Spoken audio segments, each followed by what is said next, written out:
ہم بھی کافروں کی طرف پیسے کے غلام ہو گئے, ہم بھی دانے دانے پہ ریجھنے لگے, ہم بھی نماز روزے چھوڑ کر صرف مکان دکان کے پیچھے لگ گئے.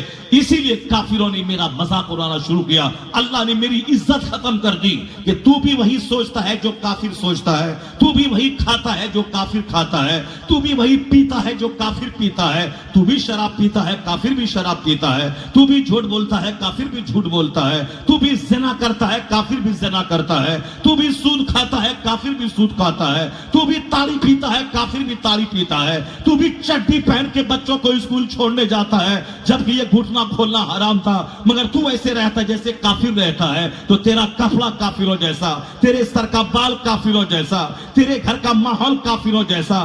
تو بھی رات بھر سنیما دیکھ کے رات کے 3 بجے سوتا ہے اور دن کے 10 بجے اٹھتا ہے, اور کافر بھی ویسا کرتا ہے.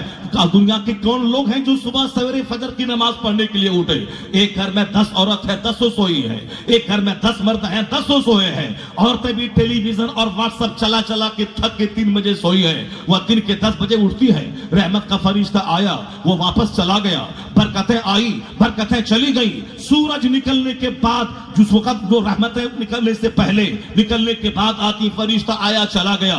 چونکہ فرشتوں کے آنے کے وقت میں کتا سو جاتا ہے, فرشتوں کے آنے کے وقت میں مرغ بانگ دینے لگتا ہے. نہیں دیکھا تم نے مرغ 3 بجے رات میں بانگ دیتا ہے, وہ فرشتوں کو دیکھ کے بانگ دیتا ہے. اس کا بانگ دینا اللہ کی تسبیح پڑھنا ہے. اس لیے کہا حدیث میں آیا ہے وَإِذَا سَمِعْتُمْ, جب تم سنو مرغ کی بانگ کو فَاسْأَلُوا اللَّهَ مِنْ فَضْلِهِ, اللہ کا فضل مانگ, اللہ سے فضل کا سوال کر, چونکہ فرشتوں کو دیکھ کر یہ مرغ بانگ دیتا ہے اور اس وقت میں دعا قبول ہوتی ہے. لیکن کتا رات بھر ہلا بازی کرتا ہے, اور جب رحمتوں کے نزول کا ٹائم آیا تو کتا گلی میں سو جاتا ہے, کتا کوئلے کے ڈھیر پہ سو جاتا ہے, کتا ندی نالے پہ سو جاتا ہے, بیچ راستے میں سو جاتا ہے, اور رات بھر ہلڑ بازی کرتا ہے. اس گلی میں اس گلی میں اس گلی میں اس گلی میں ایک کتا ہے تو 50 کتے کو بلایا, اور کوئی کالا کپڑا پہن کے گیا تو سارے اس پر بھونکنے لگتے ہیں, رات بھر بھونکتا ہے. لیکن جب فرشتوں کے آنے کا ٹائم ہوا اس وقت کتا سو جاتا ہے.